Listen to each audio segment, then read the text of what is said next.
est-ce que véritablement la construction régionale reste un moteur de l'espace mondial aujourd'hui?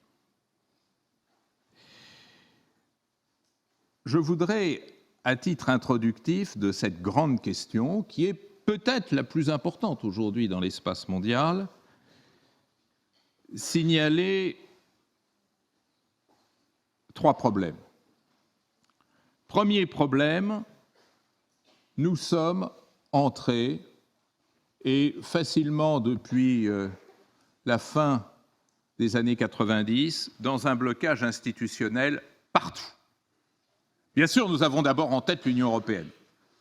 L'échec de la mise en place d'une véritable construction européenne, l'échec de la mise en place d'une véritable conscience citoyenne européenne, sur laquelle je reviendrai dans un instant, et donc ce sauvetage de l'Europe par recours aux solidarités sociales, aux logiques extra-institutionnelles, à ce que j'appelais tout à l'heure l'intégration par le bas.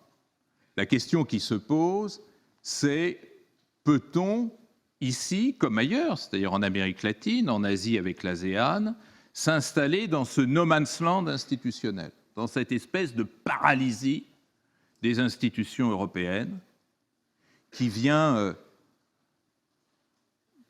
presque dévertébrer nos organisations régionales. Deuxième remarque, l'échec un peu partout de la capacité de régulation économique des organisations régionales. À mesure qu'on entrait dans les crises, c'est-à-dire la crise asiatique de 1997, la crise mondiale, qui a d'abord été la crise occidentale de 2007, on a naturellement pensé que le degré d'intégration régionale un peu partout ferait le travail. Or, on s'aperçoit que la régulation économique ne se fait plus à l'échelle des régions, que ces régions qui avaient été créées justement comme espace de régulation n'effectuent plus ce travail. Et enfin, troisième remarque, c'est un retour de plus en plus net et peut-être préoccupant du nationalisme, c'est-à-dire un retour vers des États, mais qui ne peuvent pas pour autant répondre, et pire qu'un retour vers les États, le retour vers une stratégie de cavalier seul. Ce que nous ne pouvons pas faire ensemble dans les blocs régionaux, peut-être que nous pouvons le bricoler tout seul. Et donc, face à une régulation économique régionale qui ne s'effectue pas, le choix du cavalier seul devient un choix de plus en plus déterminant. Alors, essayons de reprendre ces 3 paramètres. D'abord, le blocage institutionnel. Je voudrais vous en donner une illustration, qui est l'échec manifeste d'une politique étrangère et de sécurité commune en Europe, érigée par les accords de Maastricht en 3e pilier, et devait déboucher sur une politique de défense commune. Vous savez aussi que par le traité de Lisbonne, l'Europe se dotait d'un haut représentant pour les affaires étrangères et la politique de sécurité, qui avait vocation à être d'autant plus important qu'il devait fusionner avec le commissaire européen aux relations extérieures et s'imposer comme vice-président de la Commission européenne. Ce rôle a été dévolu à Javier Solana, qui de manière significative sortait de ses fonctions de secrétaire général de l'OTAN, et a échoué aujourd'hui à Madame Ashton. En même temps, et c'est là que les espoirs de spillover ont été mis en échec, les chefs d'État et de gouvernement européens ont entendu maintenir la règle de l'unanimité sur toutes les questions de politique étrangère. Règle d'unanimité qui venait ainsi à se banaliser au moment où l'Europe s'est élargie. On est passé à la fameuse Europe des 27, des 25 d'abord, puis des 27 et des 28 aujourd'hui, c'est-à-dire unissant des États dont la politique étrangère d'origine était encore plus différente aujourd'hui qu'elle ne l'était hier. Autre remarque, l'espoir gaullien que la France agisse comme moteur de la fabrication et de l'élaboration d'une politique étrangère commune est maintenant complètement évanoui dans la mesure où cette diversité des politiques étrangères et des diplomaties rend impossible la définition d'une ligne commune. Alors, on s'est entendu pour privilégier un certain nombre de missions qui devaient fonder cette politique étrangère européenne, à savoir sauvegarder les valeurs communes, assurer la sécurité de l'Europe, participer effectivement à la définition de la paix et de la sécurité internationale, renforcer la coopération entre les nations et promouvoir la démocratie et l'état de droit. Alors, il y a eu des moments d'avancée, il y a eu des moments de réalisation. Je vous ai montré tout à l'heure au nord de Sumatra la ville martyre de Aceh, qui a été à l'origine d'une des guerres civiles les plus fortes et les plus atroces. L'Europe a joué un rôle très important dans la solution de ce conflit. L'Europe a été très active dans l'invention à moitié ratée, mais dans l'invention quand même du Kosovo. Mais au-delà de cela, ce que vous constatez, on le voit bien à propos de la Syrie, comme on l'avait vu à propos du Mali, comme on l'avait vu à propos de la Libye, comme on l'a vu à propos de l'Irak, d'une part, il n'y a pas de convergence entre les États européens dans l'orientation d'une diplomatie commune, et d'autre part, la maigreur du cadre institutionnel mis en place enlève tout espoir que la dynamique institutionnelle puisse peu à peu installer l'Europe comme porteuse d'une politique étrangère commune. Si bien que voit-on aujourd'hui, si vous comparez aux années 90 notamment, et a fortiori la décennie précédente, une renaissance des politiques étrangères nationales. Regardez à quel point la politique étrangère allemande, la politique étrangère britannique, la politique étrangère française, italienne, pour ne pas aller au-delà vers les nouveaux États venus de l'Europe de l'Est, vient ainsi revitaliser une idée que l'on croyait perdue, qui est celle d'une renationalisation des politiques étrangères.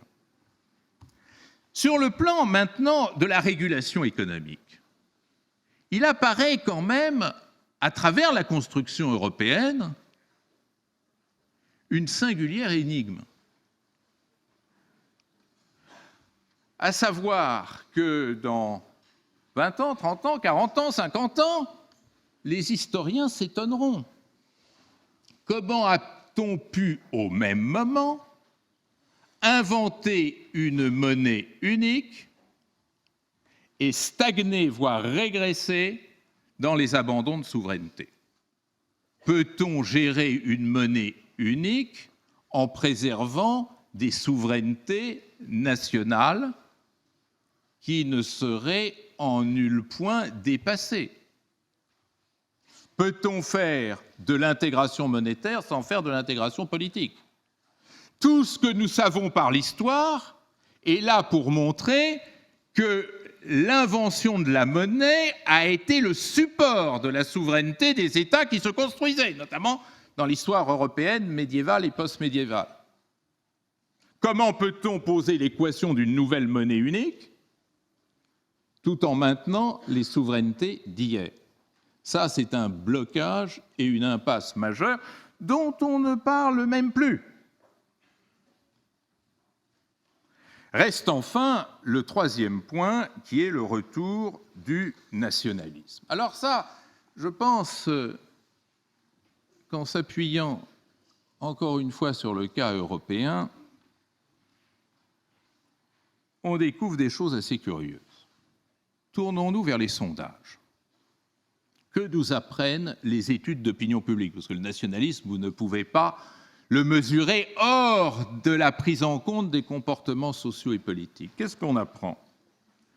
On apprend que les Européens sont d'accord entre eux pour dire qu'ils partagent les mêmes valeurs et que ces valeurs sont différentes des valeurs nord-américaines.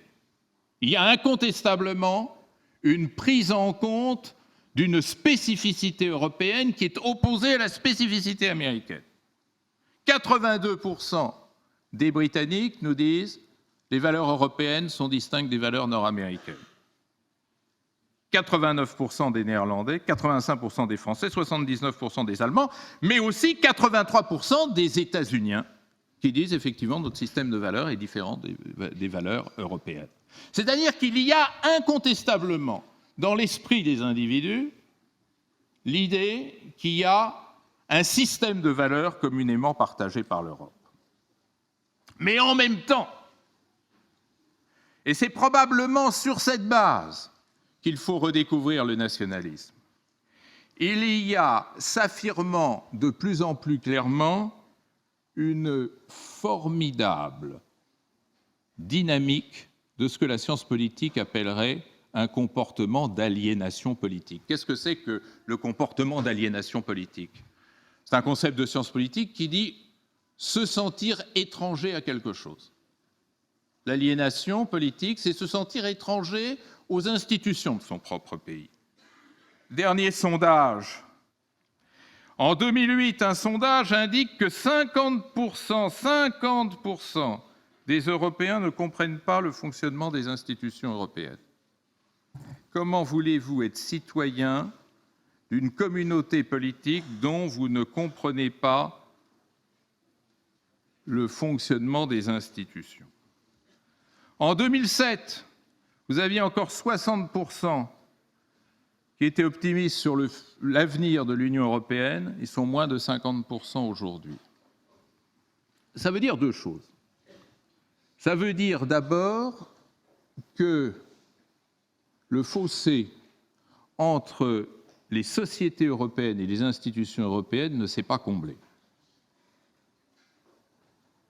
C'est-à-dire que toutes les tentatives de construire une citoyenneté européenne à travers l'élection du Parlement européen au suffrage universel, à travers la fameuse constitution, le traité constitutionnel européen, n'a pas fonctionné.